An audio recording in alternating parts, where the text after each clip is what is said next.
This is Long Shots, VSiN's premier golf betting podcast. Here's Matt Brown, Wes Reynolds, and Kelly Bidlin. Hey, it is Long Shots Golf Betting Podcast here on the VSiN Podcast Network. I'm Matt Brown. That is Wes Reynolds. That is Kelly Bidlin coming to you for a preview of the Wyndham Championship. Appreciate you guys being with us. If you're over on the VSiN side of things, we're here for a couple more weeks with you, but that's going to be it. I think we got 2 weeks left, something like that over on the VSiN side of things. But golf guess season what? winding down. Available over on our very own YouTube channel. So head on over there, hit the subscribe button, and then go ahead and hit the little bell while you're there. And then every single time we do something, you'll get notified. And you can see we're going to have some stuff going on, some different little things here as the channel evolves. And of course, over on the audio side, appreciate you guys there as well. You can go ahead, subscribe, rate, review, help us out a little bit with that. So before we head over to the Wyndham Championship, let's take a look back here at last week, because I do think there is some stuff that's interesting to talk about here from the Rocket Classic, in which Thor finally gets across the finish line here. I don't know how many times he has been bet on this podcast, and to no avail. Xander Schauffele in second place, Davis Riley in third place, Rasmus Højgaard, the wrong Højgaard. Doesn't really matter. He didn't win anyway, so it doesn't really matter. But Rasmus Højgaard outright 4, and then a slew of guys 5, 8, all the way down until we get to T15. Some of those names, though, do include Hideki Matsuyama, Ryan Gerard, Patrick Cantlay, Chris Kirk, Ricky Fowler, Cameron Young. So some big names there, all in that T8 position with all of this. But, Kelly, I'll start with you. We were kind of wondering how this tournament might play out and not really knowing with the new course and the things, stuff like that. I got to admit, pretty entertaining for me. I thought it was a fun watch. I thought the log jam on Sunday was pretty fun. Maybe it was easier for me because I had nobody in contention. So without a sweat, it just allowed me to watch the golf and just enjoy the golf. And so, unfortunately, we won't be back at least anytime soon. Maybe they'll get back up there to Detroit with this new schedule they're going to have in a couple of years. But, all in all, enjoyable tournament for me. Yeah, it was good. Yeah, I mean, I had Hideki, but he wasn't really ever in it, right? Like he needed another 64 on another one of those days. So, I'm kind of with you. I kind of just enjoyed the logjam final stretch run of that tournament of the tournament on Sunday. Good to see Thor Bjornsson grab one. I don't know if there's major takeaways. I thought the course was kind of cool what they did. I think it played a little easier though than I was maybe expecting overall.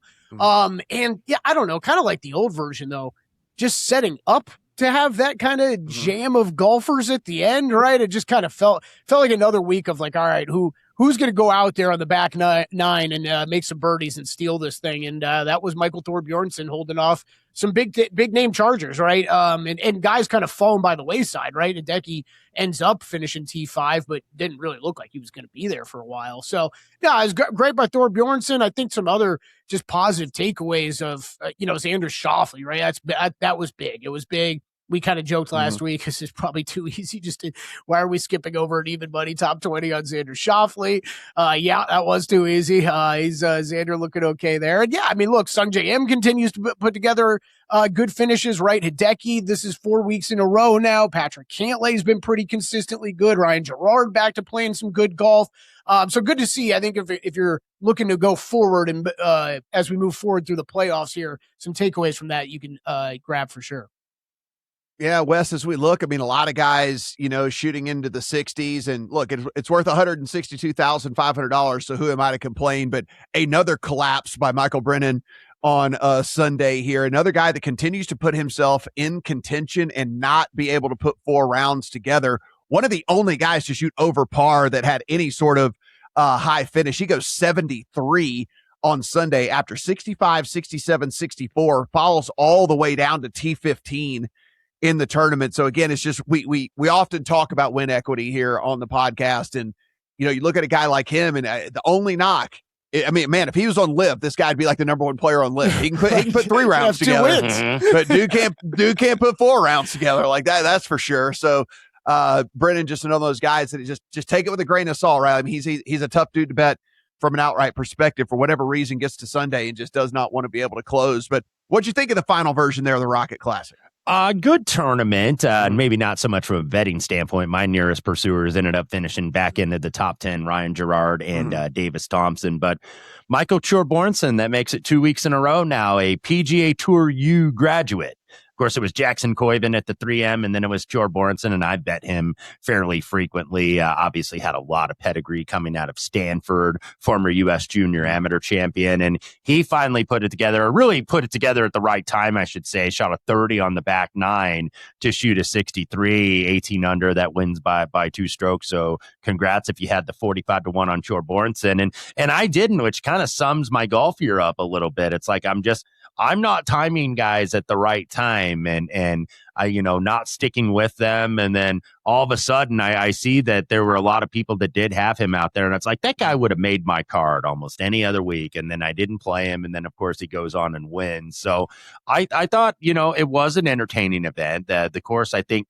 played a little bit more difficult. I don't think it quite reach the point where it's like, okay, 12 under is going to win this thing. So it was still very scoreable, and we're going to get to another scoreable event, of course, this week at the Wyndham. But Chourbornson was 69th in the FedEx Cup points, so it was one inside the top 70. And now he doesn't have to concern himself with that, as he is number 38. So he's at least getting to the second event, because it's 70 at the FedEx St. Jude, 50 at the BMW, and then, of course, the final 30 make Eastlake for the Tour Championship.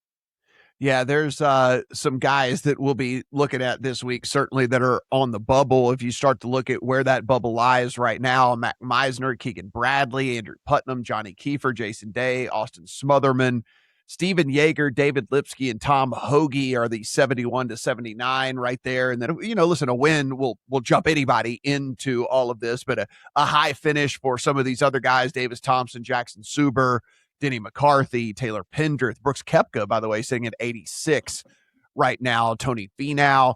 There's definitely some guys, Kelly, in that, 70 to 90-ish range that, don't necessarily need a win, but certainly need a high finish in this thing if they want to continue playing this season. Yeah, 100%. I don't really, someone's going to have to explain FedEx Cup scoring to me at some point. Like, how is Tony Finau even in the top 90? Like, what? He's 89th? How's Ben Coles behind him, man? Like, Ben Coles actually has quality finishes here recently. Like, what is going on?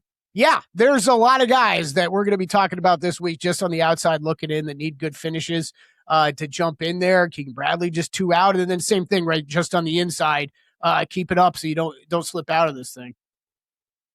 Yeah, it'll be fun. That's kind of one of the things. Actually, if you go to the Wyndham Classics tournament website, they actually brag about this. They're like, what makes the Wyndham Classic special? And they're like talking about, well, cut week. It determines who the last guys in, the last guys out are. Like, so that's kind of like one of the selling points here of this tournament on the website. Is like, hey guys, come and see who gets their heart broken. Come watch these guys get their heart broken and not make the FedEx 70 or something. But yeah, it was an interesting little sales pitch for it. And then we get it's top 50. You lock up tour card for the next 2 years. Is that what it is, Wes? I feel like you know this off the top of your head. Yeah, top 50, by the way, getting the signature events for next year, and 71 to 100 get full cards for next year. So even if you don't make the playoffs, if you're in the top 100, you still have your status. And then 101 to 125 get what is conditional status, because they are still doing that, at least for this year, they're still doing that FedEx Cup fall, where you have the fall events, of course, like the RSM Classic, like the event here in Vegas, the old Shriners Open, the Sanderson Farm. So you could still move up a little bit.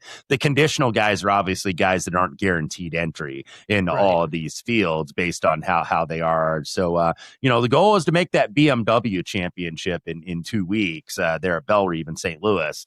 And that locks you up for every signature event for next year. So a lot of positioning. By the way, the article up at vsin.com, I list all the guys that are kind of just inside the bubble and guys that are outside of it and what they need to do in terms of that is what will get them into the top 70, at least for the playoffs. So like you mentioned a name earlier, like Jason Day, who's 75th. He would need a 2-way tie for 12th to get into the top 70.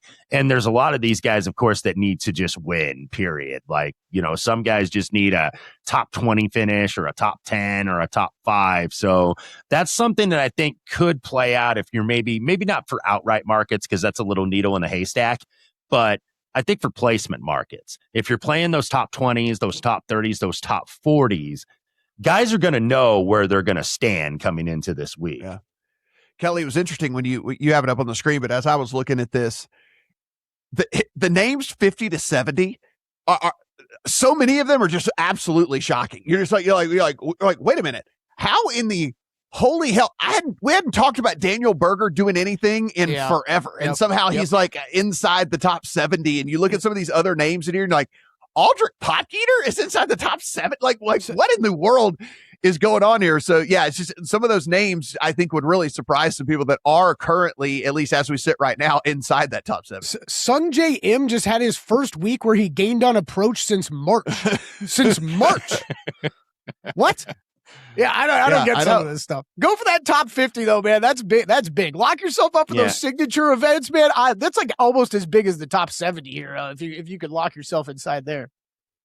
Yeah, I just was looking at this. I was looking at this last night as I was prepping for this, and I'm going, Corey Connors is 50. Like Corey Connors is 50. Like really 56th or whatever it is. I'm like, seriously? Like these are guys that, of course, we've bet in years past, but doesn't seem like they have had seasons of note at all. Soonershan just banking those points early in the season, man. Him and Pearson. That's what you do. Play every week. Play every week, and you're going to make cuts, and that's how these guys advance. It's absolutely amazing. Again, that will come up here as we get ready to talk a little bit further with this. But when we come back, we will head over to Sedgefield over there in North Carolina and get our thoughts here on the Wyndham Championship. What does this course bring? What are the skills that matter? What does this odds boards look like? We got all of that and more long shots coming back at you.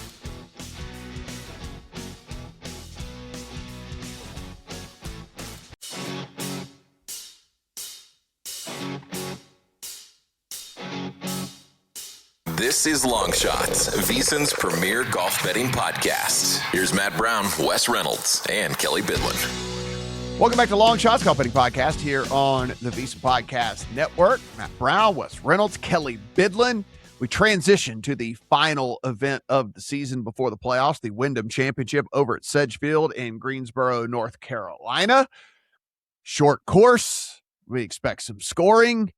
Don't really know if the driver's going to matter all that much, but we will see what we think about that. But before we get into the stats that matter, Kelly, pop up that odds board and take a look here at what we're dealing with. And there was a couple of Wes, you just mentioned a withdrawal. Seems like Daniel Berger's not going to play. Of course, we get Patrick Cantlay withdraw from this thing as well. So your overwhelming favorite, Cam Young, the next closest price is nearly double that of Cam Young, and Jackson Koiven, Hideki Matsuyama, Ben Griffin, Justin Thomas, Ryan Gerard, Aaron Rye, as we kind of go down the list a little bit further with all that. But you guys were having a discussion when we were on break, and it's worth kind of bringing on right here that the couple of withdrawals really like massively affected the odds board.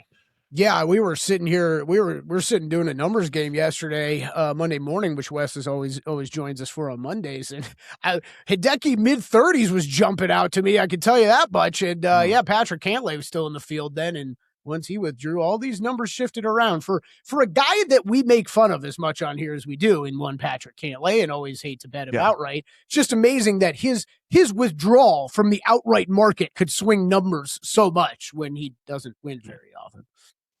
He doesn't win ever. I know it's crazy, but if we are talking about like class of the field and things like that and pedigree dudes and whatever, isn't it hard to believe though that he's about to drop out of the top 40 in the official world golf rankings? He is 39th and he's been in the top 40 for about close to 9 years now. But when you don't win and you don't have the win equity, and I know that better than anybody, and you bet a guy and he doesn't win, you tend to drop in the rankings. Father Time is undefeated, and I'm wondering if it's catching up with Patrick Cantlay a little bit earlier than a lot of other folks. Mid-30s now for him. I wonder if like his game just hasn't really caught up to some of these other guys' games and everything. I can tell you this: He is one of the most hateable players on tour. So, if he continues to slide down the world rankings, I don't really care. I'm glad. I will relish in him falling down the. I didn't see it live, but I saw a couple people ripping him on Twitter for. Apparently, he chose to lay up on the back nine when he was playing with Cameron Young. Cameron Young goes for the green. Patrick Cantlay whips out an iron and lays up on like hole 14 or 15 or something like that when he was like in contention. You're just like, dude, this is why we rarely bet on this guy to win outright. Yeah. Like he was very comfortable collecting his top 10 cash. Exactly. It's like here's the thing. You can have the most punchable face on tour like he does. Him and Patrick Reed right there together, like 1A, 1B type deal. You can have the most punchable face on tour, but you can be cool. And then like, it's not like people will hate you, but the problem is he has that stupid punchable face and he's unlikable. So it's just like, and plays real slow. And he's a slow player. Right. Yeah. It's like what was that in the Simpsons where Mr. Burns and Homer are playing golf and he goes, "Oh, quit cogitating, Steinmetz, and use an open face club, the sand wedge." And of course, Homer, open face club sandwich. Who's Delta's is sponsored too, right? He even has like a boring like main sponsor. She's like big Delta. I don't know. Yes. Delta Airlines just feels boring to me. Probably not for much longer after they listen to this podcast. This is what people think of him, by the way. He'll be getting Spirit now. Yeah. This is what people think of him, by the way. So yeah, just like, come on, Delta, get with it. Okay, Wes. So Wes, by the way, again, guys, if you have not gone over to VSiN.com, head on over there. We got a bunch of stuff going on. By the way, college football guide just dropped. So we're in football season officially. And so head on over there. This is a little bit off the beaten path here from the golf stuff, but I will say this, and Kelly, you and I have said this on air multiple different times. The college football betting guide is the best thing that we do at VSiN, because it's just with the transfer portal now and everything that's going on and all that stuff, like you have no idea where these dudes are ending up. You don't know the depth charts anymore. Hell, you don't even know what conference some of these teams play in. And so to get it all in one spot, just take a weekend, get through it, do whatever you got to do and all that. But like, it actually really is the best thing we do over there. Oh, yeah. Watch out for Pac-10 power of Texas State. Yes. Watch out. College football, right? By the way, college football is a lot more fun when you're not coming off a 3-8 season like usually my alma mater is and you're defending national champions. So now I join you guys of being alums of a program that have won national championships. LSU for Matt, of course, Kelly, but Florida State. Yeah, obviously, congratulations, Wes. I don't really know how much I like how much Indiana and Florida State have seemingly flipped roles in all of like 2 years. Just buried at the bottom of the odds board now is Florida State. Gives hope to everybody, though. If Indiana can do it, you can do it. There it is. All you need is just get you a multi-billionaire like Mark Cuban who's willing to, just find you one. That's all you and a few others. Yeah, just find you a multi-billionaire. Anyway, over at VSiN.com, Wes writes one of the best previews there is out there. So Wes, give us the skinny here over on Sedgefield. And of course, guys, if you want the full preview, VSiN.com for that. Sedgefield Country Club in Greensboro, North Carolina, has hosted the Wyndham since 2008. Donald Ross design. It is the Ross course because there are two courses here at Sedgefield. Chris Spence did the renovation in 2007. Par 70, 71-31, kind of your typical North Carolina course. A lot of tree-lined fairways, pine straw, Bermuda grass throughout. It is a par 70, of course, so you only have the two par 5s. 9 of the par 4s, by the way, 9 of the 12 on this layout are less than 450 yards. So like you said, and you alluded to earlier in the intro, Matt, driver doesn't really matter all that much. It's more matters of hitting fairways, which are kind of narrowish on average, but the rough at 2.5 inches, even though it's Bermuda and kind of tricky, you don't really find a lot of trouble off the tee here. There are 5 water hazards, only 52 bunkers, not very many bunkers. Like we saw a ton of them last week at Detroit, where they added more bunkers in the restoration. But there are fairway bunkers here, so they are tough to get the greens if you do hit the fairway bunkers. Champion Bermuda greens, 6,000 square feet. They're pretty fast though, 12.5 to 13. And we've been on bent grass and bent and POA combination a lot the last couple weeks. Now we're on the Bermuda.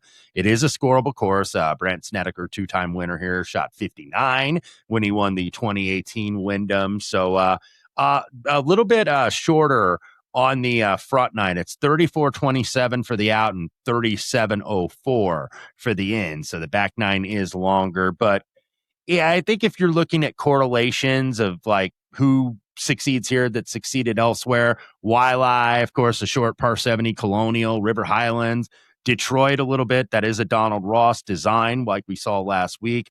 The Sea Island course where they play the RSM, TPC Sawgrass, Harbor Town, a lot of those shorter par 70s, par 71s, plus the designer link with Donald Ross, I think are what you're going to want to look at in terms of guys that should play very well here if you go that angle. Yeah, Kelly, I mean, you really look at this, and not to say that this is a boring course by any stretch of the imagination. It's not, but I do think that we have a very, very obvious skill profile for what is going to work at this thing. And despite the fact that we do have Cam Young right there, as you pull up, recent winners, Cam Young is literally one of the handful of players on tour that is also very long, but also accurate. There's not very many of the guys that are super long that are also accurate. And so you just go a little bit further down and you see the rise in the Glovers or Gover, either one, whoever won that in 2023. It's his cousin or something, like whatever. And Tom Kim, Kevin Kisner, and all Poston, these guys. Henrik Stenson, all really good iron players and good ball strikers. Yeah. So it seems like there's a very clear player profile here for what we're looking for. Yeah, go Gover. I'll be rooting for you this week. Yeah, absolutely. I think that's where it starts, right? It is. I didn't see him on the odds board, the Lucas Gover guy. I didn't see Gover. Maybe I got you gotta watch out for him. God, thank God we got graphics in there. Yeah, thank God. What would we have done without him? It's look. I think after last week, I think this is a little bit. I don't know about you fellas, but I went into handicapping this event with a little bit more of a brighter spirit, just knowing that this is a course we're familiar with. We know the type of player profile that kind of wins here, right, Matt? And guess what? It will also be back next year. So we know any work we do is not wasted on it. So it was nice to pull up some old notes, just make some small tweaks. Actually, very refreshing after last week, because I felt like and actually, this feels like this every year. I feel like I tweak my model less for this event than like any other one that we get to on the PGA Tour calendar. So yeah, be accurate. That matters a lot. It's a lot harder to find these greens with that Bermuda rough. We always talk about that Bermuda rough, getting around the ball and being a little tougher to hit out of, those flyers that you can get. So be accurate, get on the greens, and make some putts, man. We usually see putting come into play here pretty heavily. As we say each and every week, we will let you know what's in our models. We are not coders ourselves. Lean on the hard work of other people out there. Shout out to the Data Golfs and Rick Rungoods and the BetSperts and stuff of the world who've gone in and given us the ability to make our own models. We do put in the stats that we think that matter. We do weight them accordingly to how we want them to. The time frames and all of that is all chosen by us. But the model itself and how it spits out all the stuff is, again, on the hard work of others. So appreciate those guys. When we come back, we'll get to those stats that matter, how we did weight them, and ultimately, what did that do to our betting card? It is Long Shots here on VSiN.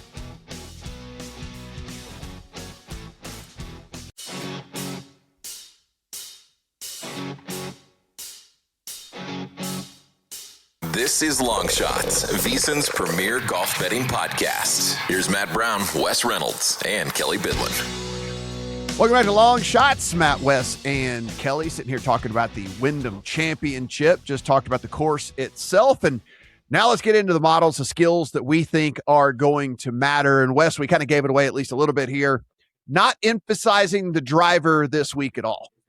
No, not at all. And before we get into that, I do want to add one thing that Kelly said at the end of the last segment. We were kind of up against it in terms of not necessarily changing your model based on results. Because I think I've actually hit this tournament 2 of the last 4, both even numbered years, ironically enough. So maybe this will continue with Tom Kim in 22 and then Aaron Ryan 24. And then I hit it and it's like I kind of nailed it. And then I changed a bunch of stuff last year where it was like, oh, I want to fine tune it. And I added like all the proximity stuff. And that didn't do any good. Yeah. I think most of my guys missed the cut last year. So there's something to be said, even if you don't get results. Don't overchange, especially when there haven't been a lot of changes to the course. So what I pretty much did is what had worked for me in the past, where you start with approach. 2 of the last 3 Wyndham winners, by the way, Rye and Lucas Glover, led the field in approach during their winning weeks. I think it was 13 of the last 8 of the top 18, I should say, rather, finishers here last year gained over 2 strokes on approach for the tournament. There's some variance there, but approach is a great place to start here because the greens are relatively not huge, a little bit above average, 6,000 square feet. So it's not like they're hard to hit, but you want to put them on the right place because these greens are pretty speedy. So, you don't want to risk getting in the 3-putt territory, which I did also include. You do have some blind tee shots and some of the fairways on the narrow side. So it's a little bit more important to hit the fairway. So there's any number of ways you could do that. Driving accuracy, good drives gained. I used hit fairway percentage actually with this, and I hit these couple when we had Rise, so I went back to it. Hit fairway, good drive percentage, I think is another one to look at. And then from a scoring stat standpoint, I mentioned about the par 4s, that 9 of the 12 par 4s are 400 to 450. So strokes gained par 4, 400 to 450. That won't be a huge thing in your model because you don't necessarily gain that many strokes because you don't have that many holes. So the numbers are pretty small, but it's a good context or maybe a good tiebreaker on some things. And then I did do a little bit of putting this week on Bermuda because they've been on Bent and they've been on, Fescue and POA. They hadn't been on Bent a lot lately, but now they're getting to that as they go to these tournaments in the South. So you've got these greens with sharp ridges that run a little faster, 12.5, 13 on the stem. So this could be tricky. So putting, I think, maybe a little bit more important this week. And plus the Donald Ross designs, as we talked about last week, usually slope from back to front. So they're elevated and they slope, a lot of runoffs here. So you can get 3 putts and bogeys. So 3-putt percentage or 3-putt avoidance. Bogey avoidance, I think, is something that's important because you are going to probably have to score 20 under par to win here. If you look at the last couple of years, Cameron Young, 22 under, Aaron Rye, 18 under, Lucas Glover, 20 under, Tom Kim, 20 under. So most of the time, 20 under is at least going to get you in position to win, if not win. So I thought the scoring stats, bogey avoidance, birdie or better, was something you certainly wanted to look at. But this isn't something, like I was saying at the top, you don't want to get too knee deep in the weeds. So I didn't go in the proximity because there's some variance here. Like 100 to 175 is wide range. So if you want to narrow it, maybe 125 to 150, basically your wedges. Basically, you got to be very good with your wedges here because you can drive it here. You can pull driver. You can use 3-wood. You can use long irons off the tee or hybrids, what have you. You're probably going to have wedges into the green. So I thought maybe the proximity was a little redundant, and I definitely made that mistake last year, including it. Kelly, if you'd like to join Sedgefields, this is the bonus of being in such a fertile golf area. Rumored the initiation fee is somewhere between 25 and 50, and the monthly dues between like 600 and 800. So okay. Not like some of these other courses that these other private courses that we get to on tour, like if you could, if you could get on the lower end of that and like get on the lower, I mean, like that's not the craziest thing in the world. You could be a member of Sedgefield. It's getting close to affordable. Yeah, it's getting close to affordable. I like it. All right. Yeah, yeah, like a lot closer than most of these. Affordability is a big thing now, from what I hear. I mean, listen, let's a lot closer than a lot of these country clubs that we talk about. That is for sure. Some of these things are the same thing as ridiculous. But Kelly, but yeah, I mean, look, same deal for me, right? I mean, look, I did pull just basic off the tee as opposed to anything else, just because again, off the tee does take in all the other stuff. If the guys are hitting mini driver or 3-wood or irons or whatever off the tee and all that, but like basically all the stuff that Wes said. Only thing I never do proximity. So I just did opportunities, and I didn't even do opportunities gained. I just did raw opportunities. So I like Kelly, how many times do these guys have 15 footers or in for birdie, right? Like I didn't even do it gained to the field. I just want to know who are the dudes that are sticking it relatively close and are getting opportunities to make some putts. And so that was it for me. Anything different for you? You know what? I'll go through mine just because I think it's worth pointing out. Look, I think I only do this with courses I feel like I'm more confidently familiar with, and this would be one of them where I kind of double up some of these things. So like Wes talked it through off the tee, I'm factoring in, it's about split fairway accuracy and good drives for me on that. And then approach heavy, we talked about that. And then I did par 4 scoring. I also did par 4s 400 to 450, just smaller on that. Wanted to take par 4s scoring in total a little bit greater. Opportunities gained and birdie or better. You did that as well. And then bogey avoidance and scrambling a little bit for me. And then I did regular strokes gained putting and then did a little bit of strokes gained putting Bermuda as well. Wes just kind of dragged that further out time-wise. And then 3 putt avoidance, I think, is pretty big here. This course also gives me an opportunity to bring up one thing that you have heard, if you've listened to this podcast, you heard us say a lot this year, and shout out to Ron Claus for writing this up because he put perfect numbers on it. Sedgefield has ranked inside the top 10 most difficult courses to gain around the green each of the past 5 seasons. So we've brought this up many times. Perfect example. Top 10 hardest course around the green on the PGA Tour. It's not going to matter that much for your statistical modeling, because if you are playing that much around the green, you are not winning this tournament. You are not going to be top 5 in this tournament. So thought that was a great note by him that yes, it might be tough here. I don't think you don't want to obsess with digging into a bunch of around the green and scrambling stats and stuff like that this week. You're going to hit the greens here probably about close to 75% of the time because these are bigger greens. It's just the guys that obviously win here, they're all hitting the greens, but it's getting it close. And that's why the approach numbers, I think, are so darn important this week. Yeah, as we get into our cards here, I'll just start off. I mean, none of us are on, Cam Young. I don't even get why he's playing. I mean, I know he won it last year, and I guess it's just you have to go and try to defend. Because he's a Wake Forest guy, maybe he feels obligated to play. I don't even know why he's there. I mean, it wouldn't surprise me if this is like a miniature punt off for him, but you just do the obligation of showing up and whatever. But yeah, I have no idea why he's here. That makes no sense to me, at all.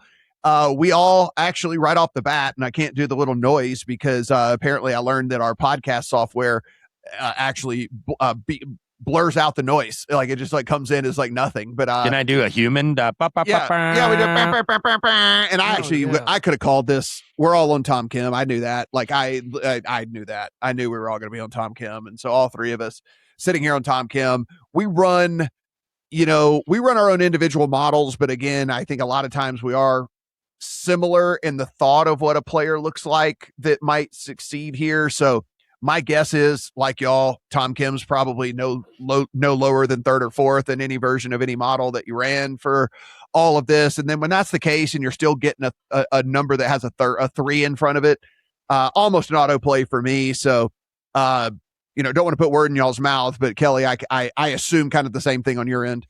Yep. Number 1 rated golfer for me last 16 rounds was number 1 on approach, 15th in fairways gained, 6th in good drives. The putter sucks, but we'll hope and pray for a good putting week from him. We have seen it here a couple times recently.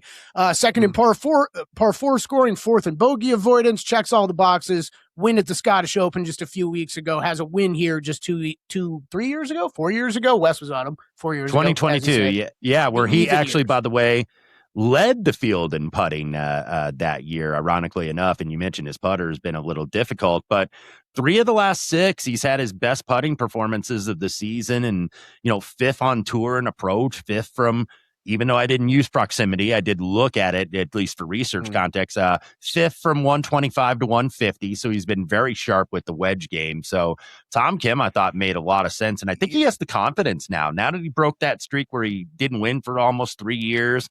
He's got real confidence now, and I think that that's a good thing. And, looking to win this week, and I think he's got a very good shot to do so. Yeah, I mean, I think, too, when we look at us, and I'm sitting here saying something that's going to be completely against what Kelly has done, but he's like your prototypical outright bet. Me personally, I'm not a placement market guy on Tom Kim. I would never be a head-to-head guy on Tom Kim because it's you basically need one of the spike weeks for him to finish high. And so for me, you just kind of look. I mean, when he gained 4 strokes putting, he was 3rd at the U.S. Open. When he gained three and a half strokes putting, he won the Scottish Open, right? I mean, it's just so that's, for me, I not how I really go about it, but I love this guy from an outright perspective. We still have plenty more outrights to talk about here, some placement market stuff as well. Do not go anywhere. It is Long Shots here on BC.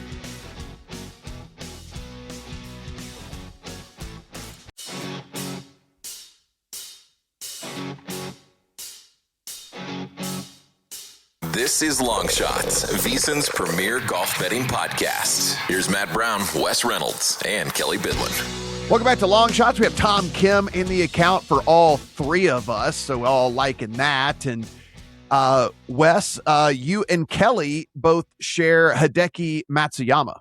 We do. The number, of course, got cut with the Cantlay withdrawal, so you're probably getting him in the low 20s now instead of the 30-something on open. Two straight top fives here. T5 last week in Detroit, where he was number 1 tee to green, number 2 in approach, third the week prior at the 3M in Minneapolis. Even though you have the no cuts and signature events, he's 19 for 19 and has made 34 in a row dating back to May 2025. It's been the driver. We talked about the putter with Tom Kim. It's been a little bit of the driver with Hideki, but he's gained off the tee in each of his last 4. Sedgefield's not really a place that's going to give you a ton of trouble necessarily off the tee, so you can spray it a little bit and get away with it. But just looking at the form, the top fives, and then plus was 14th at the Open, was 14th at the Travelers. So he's been starting to play consistent golf. Of course, remember he was a runner-up there in Phoenix. So still looking for that win here in 2026. I think that this is a good place for him to get it. He's another guy that I don't think necessarily needs to be here this week because he's pretty secure in the FedEx Cup playoffs, but certainly likes this course and has had some decent results here. Has had some miscuts in between, but third here in 2016, 11th here, 19th here last year. So he's got some very good finishes here. So he's a little bit kind of like what you said about Tom Kim, Matt, a little bit boom or bust, but I think he's going boom this week. Kelly, yeah, I mean, you love you some Hideki more than anybody. I don't know if they're like Hideki is your new Keegan. It's been about 3 weeks. Yeah. Past what, 3 or 4 tournaments. I've been all over Matsuyama. So yeah, apparently I'm that guy now. It's, guys, I don't know if have you ever seen tournament history like this? I mean, this is every time he's teed it up at this event, he has finished top 20 or missed the cut every single time.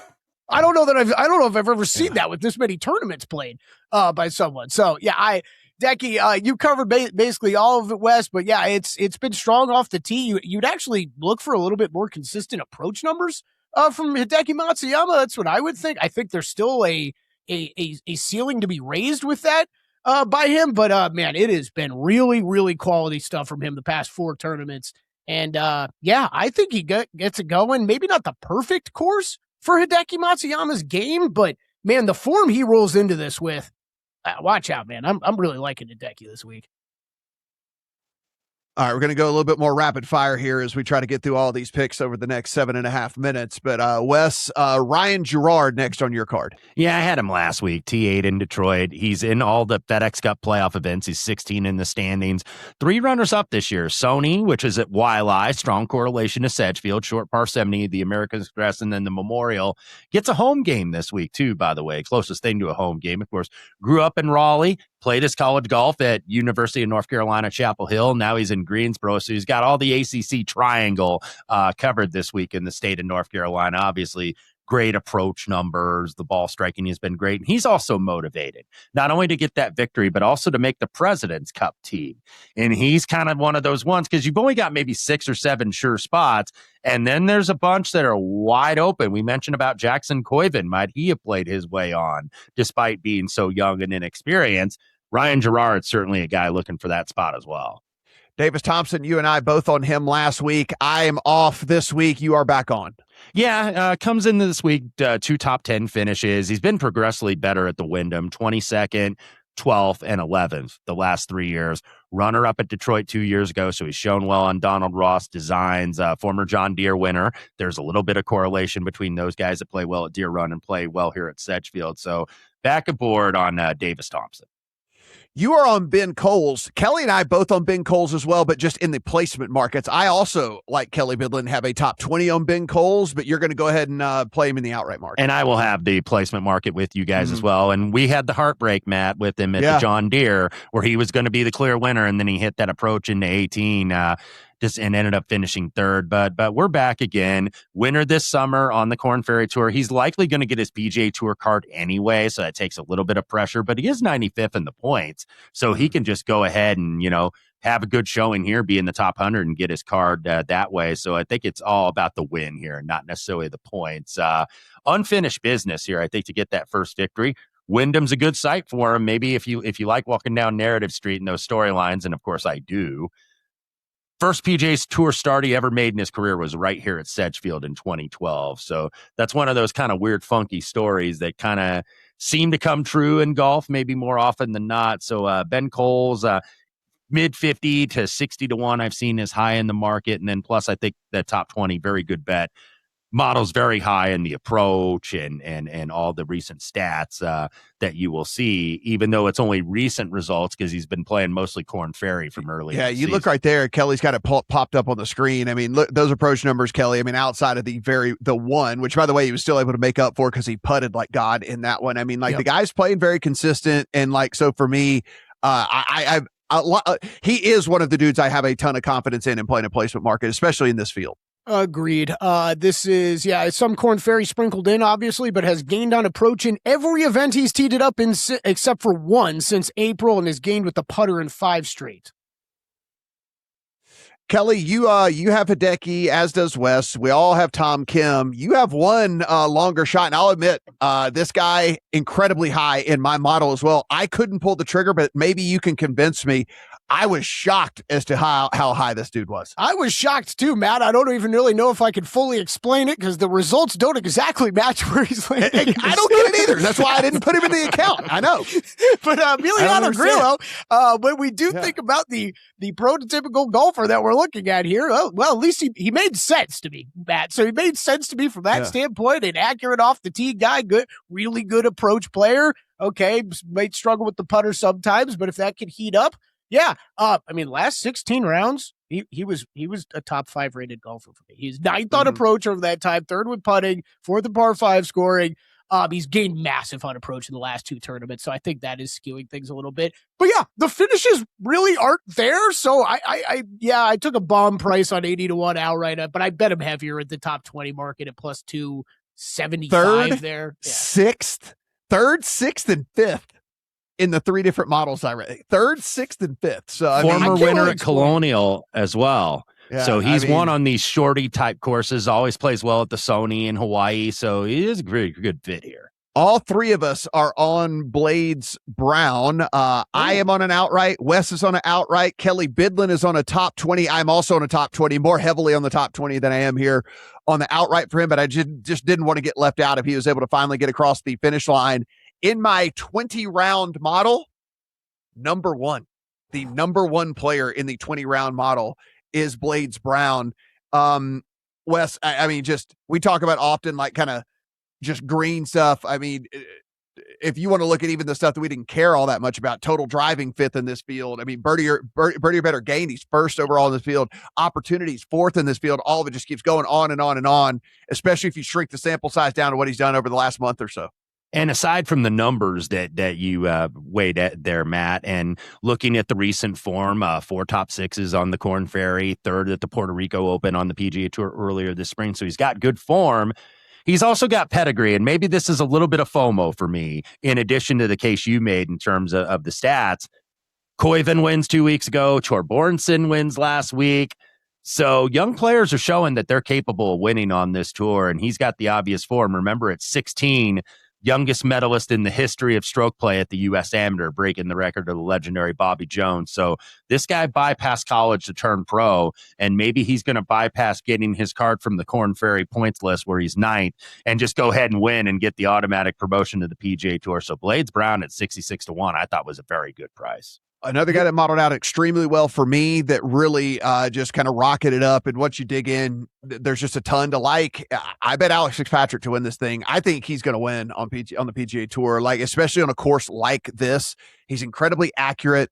He's putting the ball close to the pins and giving himself chances to make birdies. And like you just kind of look, and there's not a lot to dislike about him either. I really, really like the profile here for Fitzpatrick. I mean, look at those iron numbers. I mean, just absolutely phenomenal with him. And outside of the little pink, it's not even red there from the driver. The driver has been there as part of his game as well. So again, you're getting a guy in the 40s that I think is probably one of the, if we're talking about just course fit and what we like in this course, I think he's probably mispriced because I think he's probably fits this course better than a lot of the guys that are going to be teeing it up this week. So Alex Fitzpatrick, for me. Wes does have a couple of others, Rio Satsune and Ben James. You can get the full write-up on those picks over at VSiN.com. If you are a VSiN Pro subscriber, you can go to that picks page. You can go get Wes's article, and you can see the breakdown of everything. But we're all riding with Tom Kim from an outright perspective. We're all riding with Ben Coles. We're all riding with Blades Brown. We got all kinds of love here